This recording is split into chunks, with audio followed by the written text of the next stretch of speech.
네, 오늘은 부활 끝이 아니라 새로운 시작입니다 라는 제목으로 말씀을 나누려고 합니다. 옛날 어느 마을에 아주 존경받는 스승님이 있었습니다. 이분의 가르침이 워낙 훌륭하고 깊다 보니까 전국 각지에서 사람들이 구름대처럼 몰려왔는데요. 하루는 중요한 가르침을 막 시작하려고 하는데 어디선가 고양이 한 마리가 등장한 거예요. 이 고양이가 사람들 사이를 막 헤집고 다니고 야옹야옹 하다 보니까 순간에 가르침을 받는 그 장소요. 굉장히 어수선하게 된 것이죠. 이에 보다 못한 스승이 한 제자에게 한마디를 하는데 저 고양이를 저쪽에 있는 기둥에 좀 묶어 두라는 것입니다. 그런데 문제는 그것이 한 번이 아니라 이 고양이가 계속해서 찾아왔다는 것이죠. 결국 이후로부터는 스승님이 강의할 때마다 고양이를 기둥에 묶어두고 말씀을 전하기 시작했다는 거예요. 그 이유는 너무나 분명하죠. 방해받고 싶지 않았기 때문에, 잘 배우기 위해서였습니다. 그런데 시간이 흘러 이제는 스승님이 돌아가시고 그 다음에 제자가 뒤를 이었는데 이 제자도 스승님이 하신 그대로 고양이를 묶어두고 가르쳤다는 것이죠. 또 세월이 흘러 이제는 그 고양이도 죽었고요, 제자도 죽었는데요. 하지만 재미있는 현상은 그럼에도 불구하고 그 후손들이요, 여전히 이전 선생님이 교훈을 전할 때마다 항상 아무 고양이라도, 항상 잡았던 것처럼 아무 고양이라도 잡아서 기둥에 묶어 두었다는 것입니다. 심지어 고양이가 보이지 않으면 다 같이 고양이가 없어서 공부를 못하는 거야 그러더니 한 마리를 잡아서 묶어둔 다음에야 비로소 안심하고 공부를 하기 시작했다는 것이죠. 그러던 어느 날 한 제자가 물었대요. 선생님, 근데 왜 우리는 가르침을 받을 때마다 고양이를 저 기둥에 묶어두는 겁니까? 그러자 그 질문을 받은 후손 스승이 대답을 하는데요. 사실은 나도 정확한 이유는 잘 모르는데 아마도 이게 아주 오래전부터 내려오는 우리 집안의 거룩한 전통이라네 라는 대답을 했다는 것입니다. 여러분, 결국 이 이야기가 들려주는 것은 처음 스승님이 고양이를 묶어두었던 이유요, 그건 단 하나였죠. 가르침에 집중하기 위해서, 방해받고 싶지 않아서였습니다. 그런데 시간이 흐르면서 그 스승님의 의도했던 목적은 다 사라지고 이제는 그 의미는 사라진 채 고양이를 묶는 행위만 남았죠. 껍데기만 남은 전통을 말하는 것입니다. 여러분, 오늘은 우리 주님께서 사망 권세를 이기시고 부활을 기념하는 바로 부활주일입니다. 그러나 이때 우리가 좀 한번 생각해 보고자 하는 거예요. 또 분별해야 하는 것은 어쩌면 이 날이 저 말씀드린 것처럼 기둥에 묶어둔 고양이요, 이 부활절이 마치 오래된 하나의 절기나 아니면 우리의 전통처럼 여겨지는 일들이 있지 않을까 하는 것입니다. 여러분, 그러나 제가 말씀드리는 것처럼 우리가 분별하고 한 가지 반드시 기억해야 할 것은 이 주님의 부활은요, 단지 오래전의 절기가 아니라 사실 우리의 신앙의 무게중심이 완전히 바뀌는 사건, 아니면 기독교가 무엇인가라고 할 때 어쩌면 이것이 전부다라고 말할 수 있을 정도의 사건이 바로 이 주님의 부활인 것을 우리는 분별하고 기억해야 한다는 것입니다. 여러분, 그 증거로 실제로 이 자리에는 여러분과 저요, 이것이 얼마나 큰 의미가 있냐면 우리가 매주일, 오늘만이 아니라 우리가 매주일에 예배를 드리죠. 여러분이 주일이라는 뜻이 무엇인가라고 할 때 원래는 유대인들이 안식일로 정한 날은 언제, 무슨 요일이에요? 토요일이죠, 토요일. 그러나 성경을 보면 주님께서 안식 후 첫날, 이 날은 바로 부활하신 날입니다. 그러니까 우리가 안식 후 첫날 주일을 예배한다는 것은 너무나 분명하죠. 우리 주님의 죽으시고 부활하심을 기억하여 신앙 고백으로 드리는 것이 바로 오늘날의 주일이 되었다는 것입니다. 그래서 따라서 사실은 이런 거예요. 우리가 매 주일을 예배를 드리는 건 매일의 삶이 나는 신앙에 주님은 부활하셨습니다를 고백하는 날로 우리는 예배한다는 것이죠. 어떤 공휴일이기 때문에 우리는 주일에 모여서 예배하는 것이 아니라, 아니면 많은 사람들이 다 쉬는 날이니까 편한 날짜를 맞추기 위해서 이 자리에 모인 것이 아니라, 나를 위해서 죽으시고 그러나 끝이 아니라 사망 권세를 이기시고 부활하신 주님을 내가 믿습니다 라는 신앙 고백으로 우리는 주일에 모여서 함께 예배를 드린다는 거예요. 그래서 성경을 보면요, 이 주일의 시작도 마치 초대교회가 시작한 이후에 한참 지나서 주일이 정해진 것인가 라고 묻는다면 아니요. 아예 주님께서 죽으시고 부활하시고 승천하신 직후에 바로 생겨난 것이 주일입니다. 사도행전 20장 7절을 보면 이렇게 얘기를 해요. 그래서 안식 후 첫날에 우리가 떡을 떼려 하여 모였더니 라고 이야기를 하죠. 사도행전은 초대교회죠. 분명히 안식 후 첫날 우리가 떡을 떼어 모였다는 것은 떡을 뗐다, 오늘도 우리가 하지만 성찬을 의미하고, 그 당시에 예배는 어떤 지금처럼 포맷이 없기에 성찬을 예배라고 했다는 것이죠. 근데 언제 모였다고요? 안식 후 첫날 주일에 그들은 그날을 지켜 예배하였더라. 아니면 고린도전서 16장 2절도 볼까요? 우리가 명칭이 이때는 아예 바뀌게 되는데요. 같이 읽겠습니다. 시작. 매 주일 첫날에 너희 각 사람이 이를 얻은 대로 저축하여 두어서 내가 갈 때에 연보를 하지 않게 하라. 너무나 분명하죠. 아예 명칭이 매 주일이란 단어로 바뀌었다는 것입니다. 다시 말하면 주일이란 어떤 시대적인 트렌드를 말하는 것도 아니고, 말씀드린 대로 예수님의 죽으심과 부활하심을 믿는 부활 신앙을 가진 이들이 나와서 함께 예배하는 날, 우리에게 신앙 고백이고 기독교의 전부이고 무게중심이 바뀌는 것이라 표현해도 과언이 아닌 것이 바로 오늘, 아니 매 주일의 모습을 보게 된다는 것이죠. 여러분, 따라서 이 시간 그것이 우리에게 어떤 의미가 있는가, 이 예수님의 부활이 이토록 중요한 것을 반증하는 것이라면 우리도 이 시간 예배할 때요, 신앙 고백이 있어야 합니다. 날 위해서 죽으셨지만 그러나 사망 권세를 이기시고 부활하신 주님을 내가 믿습니다. 주님의 다시 사심도 내가 믿습니다. 이 신앙의 고백으로 함께 예배하는 것이 바로 여러분과 저의 예배 자리인 줄 믿습니다. 여러분, 그렇다면 이 시간 우리가 좀 바라기는, 하나님 은혜를 더하여 주실 때 죽으시고 부활하신 그 주님이 더욱더 간절히 믿어지고 또 다시 오실 부활의 첫 열매가 되셨다는 건 우리도 언젠간이잖아요. 그 주님을 믿기에 내가 그 오늘 일어난 부활의 감격이 나의 신앙이 되어 우리가 온전히 주의 자녀로 예배하는 은혜가 있기를 주의 이름으로 축복합니다. 여러분, 오늘 말씀을 보면요, 우리 주님께서 십자가에서 숨을 거두시고 사흘이 되던 날 부활하신 장면을 소개하고 있습니다. 그렇다면 실제로 이 주님의 죽으심과 부활하심의 사건이요, 여러분과 저에게 어떤 메시지를, 우리는 믿습니다라고 하는데 그것이 실제로 우리에게 어떤 메시지를 주고 있는 것일까요? 우리로 무엇을 기억하는 삶을 살아야 한다 말씀하고 있는가라는 것입니다. 오늘은 좀 몇 가지를 나누고자 하는데, 첫 번째는요, 우리는 죽은 무덤을 바라보는 자들이 아니라 사망 권세를 이기고 부활하신 승리의 주님을 바라보아야만 한다는 것입니다. 여러분, 지금 이른 새벽이 됐어요. 오늘 성경에 보니까 막달라 마리아와 다른 마리아가 숨을 거두신 주님을 뵙기 위해 무덤으로 나아가는 장면으로 시작합니다. 여러분, 무덤을 향해 다가가고 있는 이 두 명의 마리아요, 무엇을 기대하고 있었을까요? 어떤 장면을 기대하고 있었을까요? 이때 5절을 보면 오늘의 기대가 정확히 드러나는데, 함께 읽겠습니다. 천사가 여자들에게 말하여 이르되 너희는 무서워하지 말라. 십자가에 못 박히신 예수를 너희가 찾는 줄을 내가 아노라. 지금 정확히 말을 하죠. 이들이 기대했던 것은 십자가에 못 박혀 죽은 예수였다는 것입니다.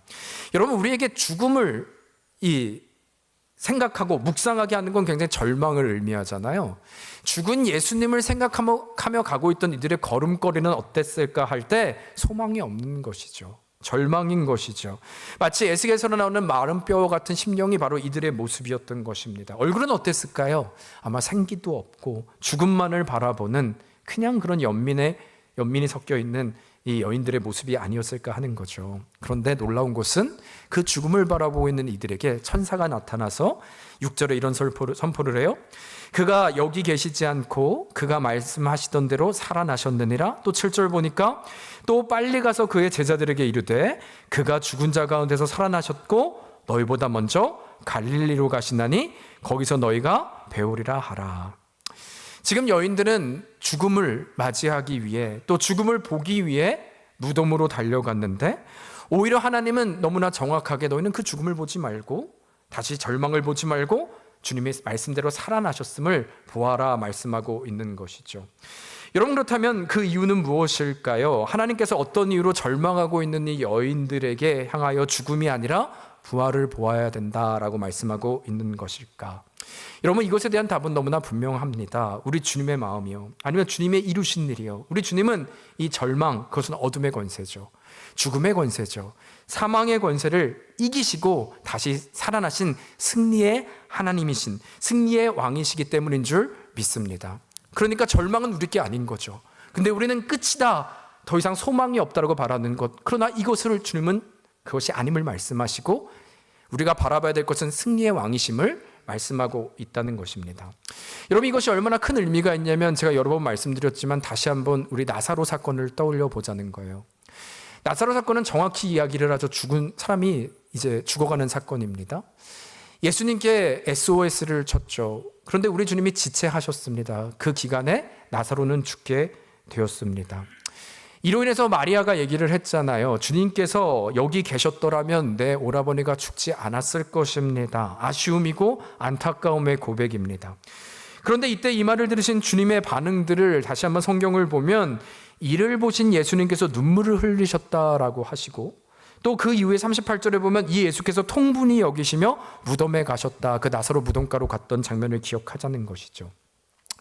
제가 읽었던 어떤 책을 소개했습니다. 이 구절을 보면서 한 가지 질문을 할 것은 다른 건 다 이해하겠는데 이 나사로 앞에 왜 우리 주님은 눈물을 흘리셨을까? 이 눈물과 통분의 의미는 무엇일까라는 질문입니다. 왜냐하면 여러분, 예수님께서 우는 것이 앞뒤가 맞지 않기 때문이죠. 단지 인간의 어떤 연민의 눈물이었을까 하기에는 아니요. 인간은 그럴 수 있는데 예수님은 조금 후에 일어날 일이 어떤 건지 정확히 아셨기 때문이죠. 왜냐하면 나사로가 어떻게 돼요?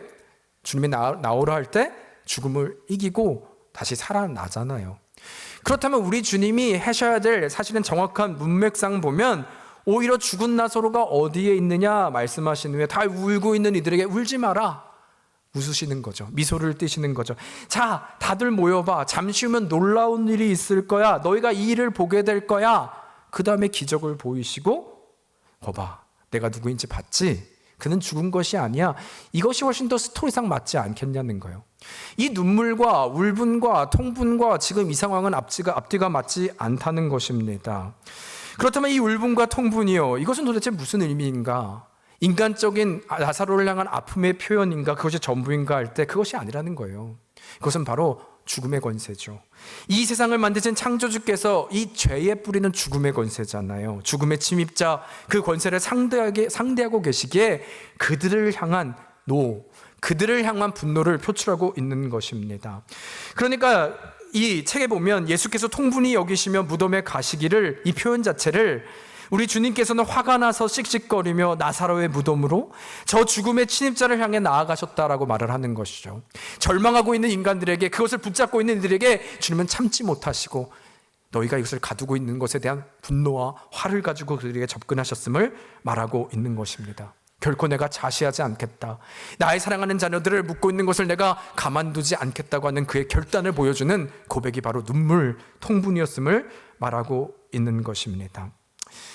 여러분, 어쩌면 지금 이 여인들에게 죽은 무덤을 보지 말고 살아있는, 다시 살아난 주님을 바라봐야 한다는 것은 어쩌면 이 고백이 아닐까 하는 거예요. 주님의 살아나시고 승리하신 주님을 보지 못하고 여전히 그 어둠의 관계, 그 어둠의 세력, 그 안에 갇혀져 있는 주님의 보는 마음이 어땠을까 할 때 이 여인들은 소망이 없잖아요. 더 이상 무엇으로 소망을 가질 수 있습니까? 아니면 여러분, 주님을 따랐던 제자들 한번 생각해 보시겠어요? 자신의 생계를 다 버리고 주님을 따랐던, 3년을 온전히 따랐던 리더인데 그가 사라졌습니다. 주님이 나를 따르던 리더, 아니 주님마저도 십자가를 지셨다면 이제 나는 어떻게 되는 것일까요? 내 인생은 어떻게 바라봐야 하는 것입니까? 나 같은 자는 그냥 소리 소문 없이 끝나는 것 아니겠습니까? 아니면 그것보다 더 힘든 것은 이제껏 내가 바라봤던 나의 믿음은 어떻게 되는 걸까요? 이건 정말 물거품인 것인가요? 다 무슨 소용일까 하는 수많은 질문들이 이 안에 있는 것이죠. 여러분, 그런데 이 모든 것이 다 죽음의 권세 안에 있는 우리의 시선이라는 것입니다. 여러분, 실패하는 것보다 더 힘든 것은 실패감 아닙니까? 실패는 다시 일어나면 되지만 실패감은 우리로 절망하게 하니까요. 어둠의 권세죠. 사망의 권세죠. 지금의 소망이 없는 이 상황, 어쩌면 이 믿음이 다 무슨 소용일까 하는 것, 바로 그것이 무덤을 바라보고 있는 이들의 시선, 아니 우리의 시선을 말하고 있는 것입니다. 여러분, 그런데 놀라운 것은 이때 우리 주님이 말씀하시는 거예요. 내가 그 죽음의 권세를 이겼다. 이 모든 절망과 실패와 소망 없음에 뿌린 그 사망 권세를 내가 이겼다. 두려움을 이겼다. 따라서 너희 또한 바라봐야 할 것은 죽음의 무덤이 아니라 저 사망 권세를 이기신 다시 승리하신 우리의 절망이 아니라 그분과 함께 함으로 말미암아 승리할 수 있음을 너희도 보아야 하고, 그렇다면 이 믿음이 무슨 소용인가가 아니라 주님이 승리하셨다면 끝난 것이 아님을 이제는 알아 그 소망의 메시지를 가지고 살아나야 한다는 것이 바로 오늘을 통한 우리에게 주시는 메시지라는 것입니다. 여러분, 그런 의미로 이 시간 우리도 좀 보았으면 좋겠습니다. 우리에게 어쩌면 이 믿음의 길, 누구도 알아주지 않는 고난의 길, 정말 끝이 있을까 하는 이 신앙의 길이요, 어쩌면 이 여인들의 모습일 수 있겠죠. 제자들의 모습일 수 있겠죠. 마치 주님마저도 우리를 떠난 것처럼 느껴지잖아요. 십자가에 달리셨으면 우리는 이제 어떻게 되는 것입니까? 혹시 믿음이 헛되다 느껴지는 분들이 있을 수도 있겠다 싶습니다. 그러나 그때 주님이 여러분과 저에게 말씀하시는 거예요. 그 무덤을 보지 말고 이제는 부활하신 주님을 보라는 것이죠. 끝이 아니라 그분이 살아나셨기에, 그렇다면 우리의 믿음도 소멸되는 믿음이 아니라 살아있는 믿음이 될 줄로 믿습니다. 그러면요, 그 주님이 살아계시기에, 승리하셨기에 그 믿음으로 나아가는 우리들 모든 승리를 이끄신 주님이 함께 하심으로 우리도 승리하게 될 줄로 믿습니다. 여러분, 그렇다면 우리에게 그 믿음을 주신 주님을 기억하십니까? 이제 다시 사신 주님의 말씀, 그래서 우리는 다시 고백하는 거예요. 주님만이 우리의 길이고 진리고 생명 되십니다. 절망의 자리가 아니라 두려움의 자리가 아니라 그 승리의 주님을 바라봄으로 여러분 다시 일어납시다. 그 믿음의 자녀의 능력으로 다시 일어나는 겁니다. 이 고백이, 산소망이, 이 믿음의 고백이 전부가 되는, 또 실제가 되는 여러분과 제가 되기를 주의 이름으로 축원합니다. 여러분, 그런가 하면 두 번째요, 그렇다면 이 부활신앙을 가진 우리의 자리는 어디일까라는 질문인데요, 이 부활신앙으로 살아간다는 것은 어떤 인생이 되는 결정인가라는 것입니다. 여러분, 한 가지를 나누면 그 길은요, 주님의 부활신앙을 가진 우리들 이제는 자기를 부인하고요, 주가 부르시는 길을 따라가는 것입니다. 나의 길이 아니라, 나를 신뢰하는 것이 아니라 주님의 길만을 의지하는 인생임을 말하고 있다는 것이죠. 여러분, 7절 한번 볼까요? 7절 한번 같이 고백하겠습니다. 시작. 또 빨리 가서 그의 제자들에게 이르되 그가 죽은 자 가운데서 살아나셨고 너희보다 먼저 갈릴리로 가시나니 거기서 너희가 배우리라 하라. 여러분, 지금 이 고백을 7절을 보면 굉장히 의외인 고백입니다. 왜냐하면 한번 생각해 보시겠어요? 우리 주님이 부활하셨어요. 그렇다면 주님이 부활을 하신 것을 만일 증명하려는 목적을 갖고 있다면 주님이 향해야 하는 곳은, 가장 먼저 가야 될 곳은 어디냐면 예루살렘일 수 있어요. 그러니까 제사장들이 많고 종교 지도자들이 있는 곳이죠. 봐라, 니들이 나를 죽였지, 근데 내가 살아났어. 증명하기 위해서 가장 필요한 곳이죠. 아니면 빌라도는 어떨까요? 빌라도에 가서 봐, 내가 하나님이야, 내가 왕이야를 드러내는 것. 우선적으로 보면 그쪽으로 갔을 때 여러분 더 빠르고 모든 것이 끝나지 않습니까? 그런데 굉장히 의외인 것은 우리 주님은 부활하신 이후에, 살아나신 이후에 찾아간 곳은 종교 지도자나 빌라도가 아니라 굉장히 의외인 곳, 먼저 어디로 가셨다고요? 갈릴리로 가셨다는 것입니다. 그러면서 그 이유를 7절에 보면 너무나 정확히 얘기하죠. 너희는 빨리 가서 그의 제자들에게 이르되 내가 살아났으니 라고 말하는 것입니다. 갈릴리로 가라 말씀하시죠. 즉 주님이 정말 이 모든 것, 부활하신 목적 가운데 갈릴리로 가신 이유는 바로 제자들을 만나기 위함이었다는 것입니다. 여러분, 어떤 의미가 있는 것일까요?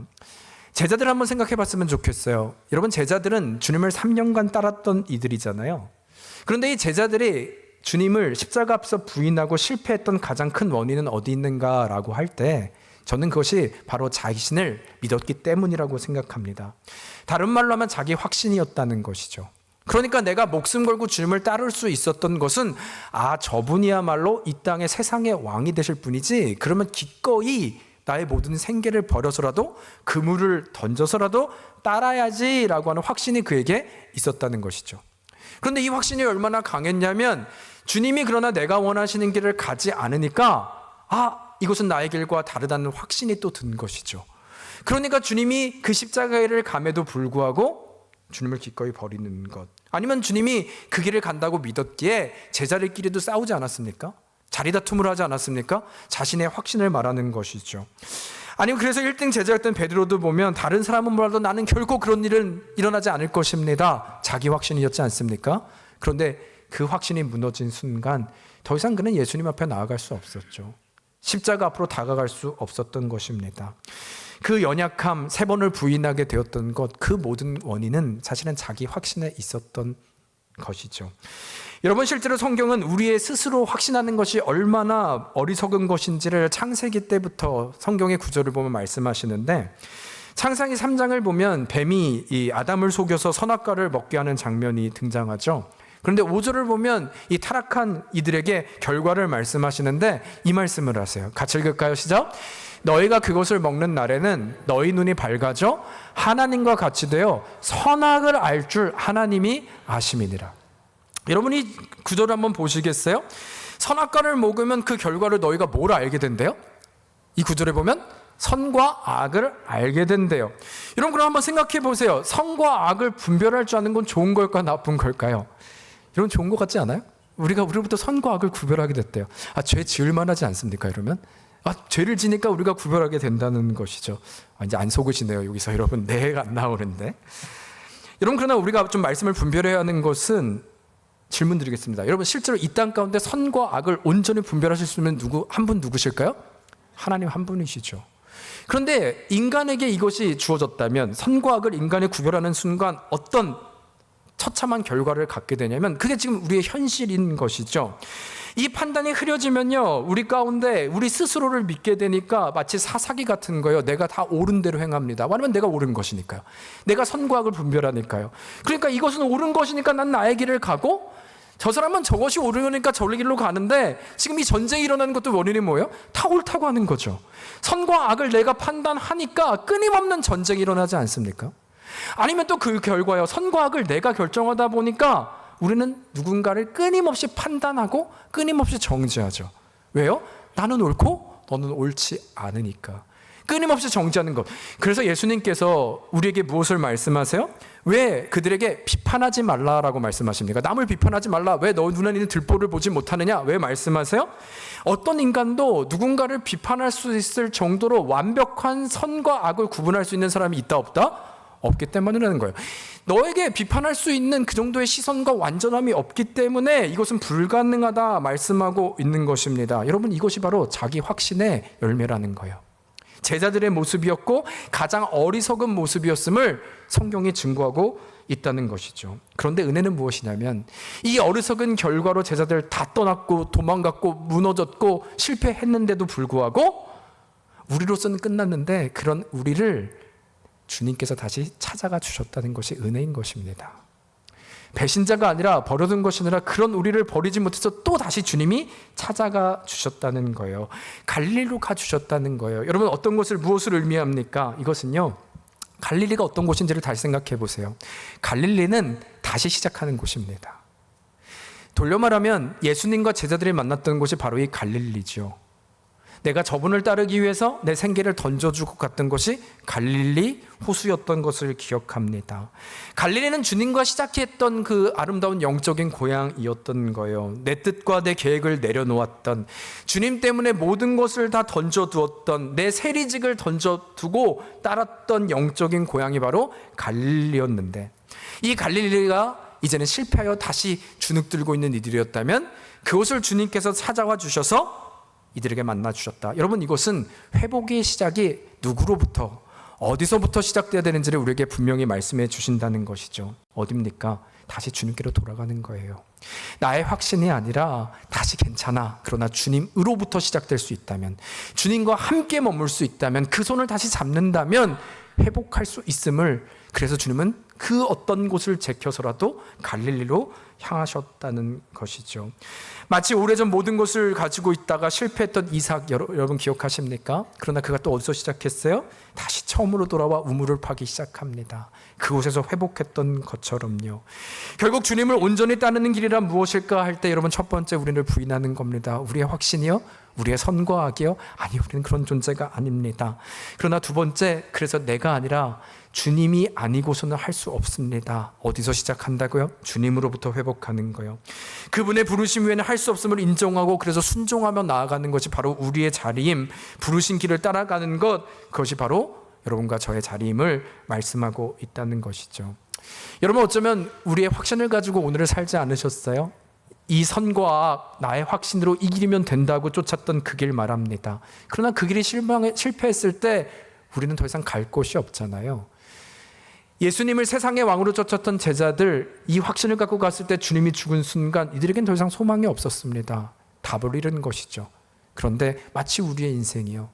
그러나 그 끝을 향해서 갔을 때 절망 가운데 있었던 제자들이 마치 우리들의 모습이라면 이제 그곳으로부터 돌아서 우리가 가야 할 곳은 다시 세상이 아니라 우리와 시작하셨던 주님이 있는 곳이 되어야 한다는 것입니다.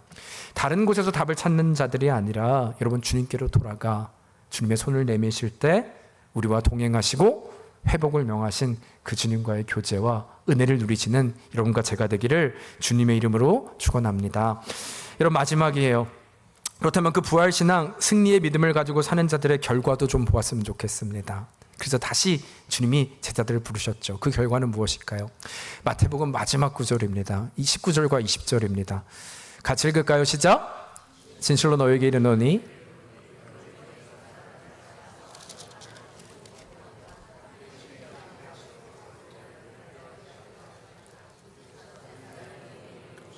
네, 죄송합니다 여러분. 열심히 읽으셨는데 제가 마지막을 했죠. 마태복음 28장이었습니다. 제가 읽을게요. 그러므로 너희는 가서 모든 족속으로 제자를 삼아 아버지와 아들과 성령의 이름으로 세례를 베풀고 내가 너희에게 분부한 모든 것을 가르쳐 지키게 하라. 볼지어다 내가 세상 끝날까지 너희와 항상 함께 하시리라. 여러분 이제 그 믿음으로 살아가는 자들에게 우리에게 주신 명령은 바로 지상 명령입니다. 몇 가지를 말씀하시는데 먼저는 가라라고 말씀하시죠. 여러분 주님의 승리를 알고 다시 주님과 회복한 이들이 머무는 곳은 이곳이 아니라 이곳은 우리가 주님의 은혜를 경험하고요 다시 세상으로 나아가 빛과 소금으로 살아가는 것입니다. 증인들은 멈춰서는 것이 아니라 증인으로 살아가야 됨을 의미하고 있다는 것이죠. 두 번째는 제자를 삼아라라고 말씀하시죠.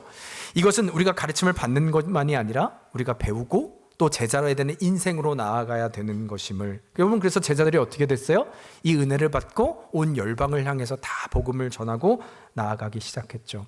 그러나 제가 좀 나누고 싶은 것은 이런 일들과 우리가 그곳으로 가야 한다도 너무나 중요하지만 여러분 이 제자들이요 조금 전까지 자기의 확신으로 주저앉아 3번을 부인했던 이들인데 어떻게 하여서 무엇 때문에 이렇게 180도 달라진 모습으로 가라 제자 삼으라 열방을 향해 나아갈 수 있었을까? 이 질문. 어쩌면 우리가 가는 것까지는 알겠는데 우리 가운데 무엇이 없기에 우리는 못 갔다면 그들에게 있는 것은 무엇일까를 질문하는 것이죠. 여러분 이 땅에 주님의 부활하심이요 이것이 정말 허구가 아니라 주님의 부활하심이 진리이고 사실임을 증명하는 아주 분명한 것이 있는데요. 이 확실한 증거는 어떤 문서에 의한 것이 아니라 가장 큰 증거는 바로 이 제자들의 변화라는 것입니다. 조금 전 말씀드렸던 것처럼 주님을 부인하며 두려워했던 이들, 그래서 도망갔던 이들을 기억하시죠. 여러분 그런데 이런 제자들이요 언제부터 삶이 바뀌기 시작했는지 기억하냐는 것입니다. 여러분 그것은 너무나 분명합니다. 주님의 제자들이 단 한 명도 예외 없이 순교의 순간이 찾아왔을 때도 예수님의 죽으심과 부활하심 다시 오심을 부인할 수 없었던 근거와 증거, 그리고 그 터닝 포인트의 순간은 바로 이 부활을 경험한 이후였다는 거예요. 주님의 죽으심도 보았고 주님의 부활하심을 본 이후로 또 다시 오신다고 하신 그 말씀으로 승천하신 것을 본 이후에 이들의 모습은 목에 칼이 들어온다 할지라도 주님을 끝까지 따르는 인생으로 되었다는 것이죠. 여러분 이들이 단합했기 때문에 순교하는 때까지 그것이 거짓이었다 말하지 않았겠습니까? 그것이 아닙니다. 이들에게는 정말 죽으시고 부활하신 주님을 목격한 진리, 그 사실, 그것이 어떤 것이라도 바꿀 수 없는 내가 보았던 증인의 모습으로 가득 찰 수 있었기 때문이라는 것이죠. 그들은 정말 주님의 부활을 보았기 때문이라는 것입니다. 실제였기 때문이라는 것입니다. 여러분 그래서 증인이라고 말하는 거예요. 보았기 때문에 증인입니다. 증인은 거짓 증거를 할 수 없습니다. 부활 사건에 내가 증인이 되었기에 그럼 부인할 수 없는 것이죠. 죽기까지 갈 수밖에 없는 것이죠. 그러하기에 이들은 이전과 다른 모습이 되었다는 것입니다. 여러분 그렇다면 그 다음 거요. 이 주님을 보고 살아계심을 내 눈으로 목도한 증인이 되었다면 이제 이들은 또 무엇을 믿게 되는가 할 때 마지막 구절이요. 주님이 이 모든 것을 이루신 이후에 하신 말씀은 약속입니다. 그런데 어떤 약속을 하셨어요? 내가 본 주님의 말씀하셨다면 실제로 이루어지는 것이고 그분은 세상 끝날까지 나와 함께 하신다 약속하신 줄 믿습니다. 이것이 믿어진 거예요. 죽으신 건 부활하신 뿐만 아니라 그럼 내 힘으로 살아가야 됩니까가 아니라 그러나 두려워하지 마. 오직 성령이 임하시면 내가 권능을 받고 예루살렘과 온 유다 사마리아 땅끝까지 이르러 내 증인 되게 하실 거야. 누가? 성령께서. 내가 땅끝까지 이르러 너와 함께 할 거야. 이것이 이들에게 믿어진 거예요. 드디어 믿어진 거예요. 전에는 나 혼자 어떻게 해? 내 확신으로? 근데 그것으로는 안 되지만 죽으시고 부활하신 그 말씀대로 주님이 죽으시고 부활하신 능력, 승천하신 능력이 있었다면, 아니 그것이 말씀대로 이루어졌다면 이제는 나와 끝까지 하신다는 약속도 내가 믿어졌기에 이제는 죽음을 두려워하지 않고 그 길을 걸어갈 수 있었다는 것입니다. 여러분, 그리고 이것을 바로 부활 신앙이라고 부릅니다. 그리고 이것이 바로 여러분과 저의 고백인 줄 믿습니다. 여러분, 그런 의미로 우리 자신을 좀 보았으면 좋겠습니다. 여러분, 부활 주일입니다. 이 부활이 여러분과 저에게는 어떤 메시지가 됩니까? 바라기는 우리 다시 한번 정리하죠. 주님의 죽으심과 부활하심이요, 이것이 우리의 신앙의 무게중심이고, 정말 이 시간에 우리는 그것을 믿음으로 목도한 자가 되었기에, 믿음으로 취하였기에 증인이 되었다면, 보이지 않는 곳에서도 믿고 그 보이지 않는 곳에서도 믿게 하신 주님이 약속하신 말씀이 있기에, 세상 끝날까지 우리와 함께 하신다 약속하셨기에 모이는 것만이 아니라 가서 제자를 삼고, 가서 빛과 소금으로 살아내고, 가서 그리스도의 이름들이 세상에 알려지는 놀라운 역사가 여러분과 저를 통해서 이루어지는 것, 그 결단과 고백이 바로 우리의 고백이 되어야 하는 줄 믿습니다. 여러분, 저는 믿습니다.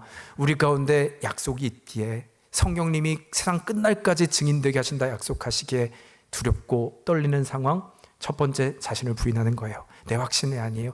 난 할 수 없습니다. 그러나 아버지의 뜻이 맞습니다. 어디로 돌아간다고요? 갈릴리로요. 불안한 인생, 답이 보이지 않는 절망, 어둠을 묵상하고 무덤을 묵상하는 인생이 아니라 살아내신 주님과 함께, 그러나 갈릴리에서 주님, 매일의 삶 가운데 내가 나아갑니다. 이 신앙의 고백으로 나아갈 때 주님은 이루실 것입니다. 주의 교회 되게 하실 줄 믿습니다. 주의 증인으로 살아가게 하실 줄 믿습니다. 하나님은 그런 분이십니다. 그 부활의 신앙으로 살아내는 여러분과 제가 되기를 주의 이름으로 축원합니다. 여러분은 그 마음을 한번 같이 합심해서 기도할까요?